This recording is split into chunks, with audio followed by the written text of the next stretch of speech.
Magandang araw mga kaibigan. Bigyan natin ng reaction opinion itong post di umano. Pahayag ito ni ex-Senator Trillanes. Ikininto niya kung bakit galit siya sa mga Duterte, lalo na kay Tatay Digong, bakit nilalabanan niya ang mga Duterte. Kinilabutan ako, yun ang title. Former Senator Trillanes recounted the origins of his long-standing opposition to former President Rodrigo Duterte, citing a conversation they had in 2015 before Duterte entered the presidential race. Speaking in an interview on the program Long Table of Abante, Trillanes said he barely knew Duterte at the time, who was then serving as mayor of Davao City. Their interaction, he said, took place in April of 2015 when Duterte's name was only beginning to surface as a potential presidential candidate and had reportedly indicated he would not run. Ito ang mismong pahayag ni Trillanes. Kininto niya sa akin, meaning si PRRD, Mayor Duterte, nagkwento daw kay Trillanes, yung iba't ibang krimen na ginawa niya. Sinabi niya may ginorgor siyang ganito. Gorgor yung ganon. Inarmalite siya, may inarmalite niya na mga tao. Nagtalsikan ang dito. Kinilabutan ako doon na may diferensya ito. Parang hindi mo dapat ikinikinto yan. So, ang impresyon niya, may diferensya sa utak, pag-iisip si Tatay Digong dahil sa kwento daw na ganun. Trillanes said he was alarmed when he later learned that Duterte had decided to run for president, recalling their earlier discussion. Sabi niya, inisip ko hindi to pwede maging presidente kasi maraming gugurguring Pilipino ito.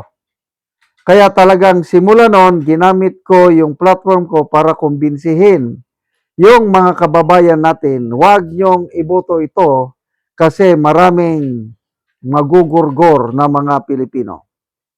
The former senator said the encounter ultimately shaped his stance and motivated him actively to campaign against Duterte's candidacy at this time. Okay, so there are always two sides of a coin. So ito, kwento ni Trillanes, bakit siya galit o inoopos niya ang mga Duterte. So, noong 2016, kinampanya niya, huwag niyong iboto si Duterte. So ngayon, kakandidato ang anak, BP Sara, huwag niyong iboto si Sara. Gigibay niya ang bansa. Ang tanong is, taong bayan, gaano kadami ang maniniwala sa kwento niyang ito? Tignan natin dito sa people's reaction. Dito, kung nag-like, pinapaniwalaan ka nila. Kung tinatawanan ka, ibig sabihin, wala ka ng credibility. Okay. 52,000 ang nag-react. 48,000 ang tumatawa, 508 ang galit. 3,200 lang ang nag-like. Anong percentage yan? Mga nasa 95% hindi naniniwala dito sa kwento ni Trillanes.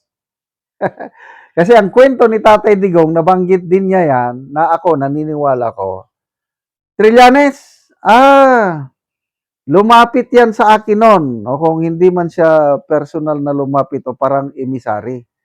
Na according to Tatay Digong, gusto ni Trillanes nag-apply na maging running mate ni Tatay Digong. So, ibig sabihin, believe siya kay Duterte. Bakit ka mag-apply na running mate ng isang presidential contender kung hindi ka believe? Sabi ni Tatay Digong na ayoko niyan. Basta, ayoko. Kinancel niya, nireject niya kagad yung offer na ang running mate niya si Trillanes. So mula noon, wala na. Dahil na-reject siya, ito na. Siraan to the max. Ikinampanya niya kung ano-anong paratang niya kay PRRD noong 2016 election. Pinaniwalaan ba siya ng tambayan? Hindi. Mas marami ang naniwala sa Tatay Digong, kaya nanalo. Ngayon, pinapaniwalaan ba siya ng tambayan? Mas marami ang hindi naniniwala. Kahit anong kampanya pa ni Trillanes, huwag iboto si BP Sara, magigiba ang bansa. Nangunguna pa rin si BP Sara. So, anyway, part of democracy, sige lang, karapatan ni ex-Senator Trillanes, ikampanya, wag niyong botohan si Sara, bahala na ang tambayan, mabasa tayo ba? Kenred Genikes, paano? Kininto sa iyo, ayaw niya sa iyo. O nga, ayaw.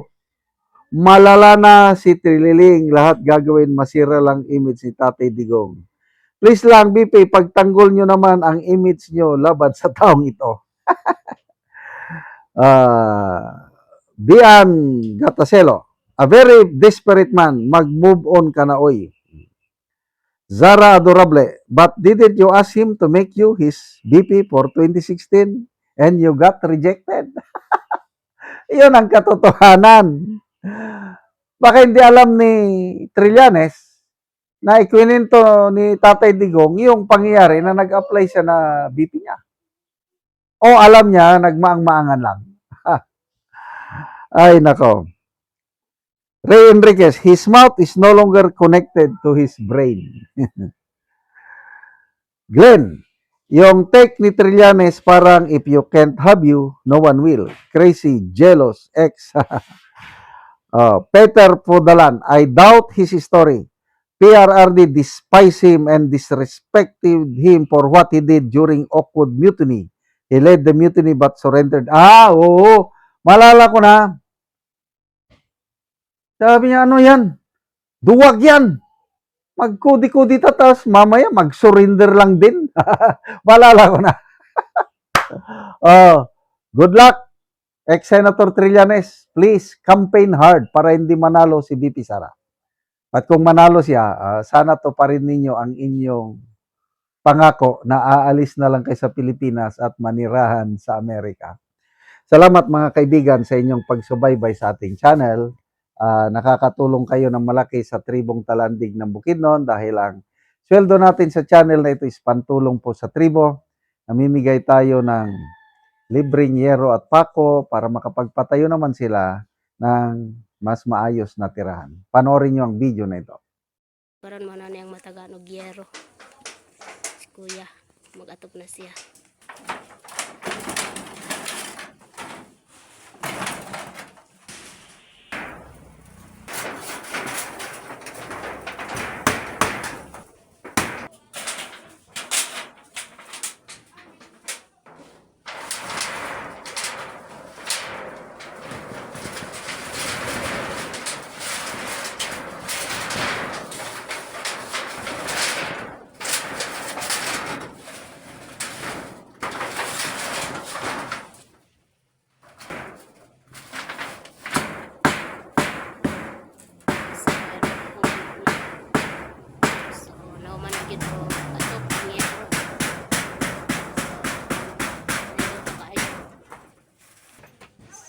Nagyod o atop ang yero nga balay ni Lola. Nga naka-atop na gyud og ang akong mama. Salamat sponsor og sin. Dagan kayong salamat kay naka-atop na gyud. So nahuman ang balay ni Lola. Nahuman na gyud ang balay sa akong mama gyud. Oo. So si Uncle ang nag-atop sa balay. So na kay anak Col. Naa isa. So si Uncle na ay anak na isa. Aya pag naka-atop gyud og gyud. So dakong pasalamat ti Uncle nga napulihan na ang yero nga mga kuan daot ka balay ni Lola og siya ang nitabang sa iyang mama. So iya ni sa iyang mama nga balay, so siya ang nagtabang kay si Lola wala naman siya ay bana. Ang anak na lang ang nabilin.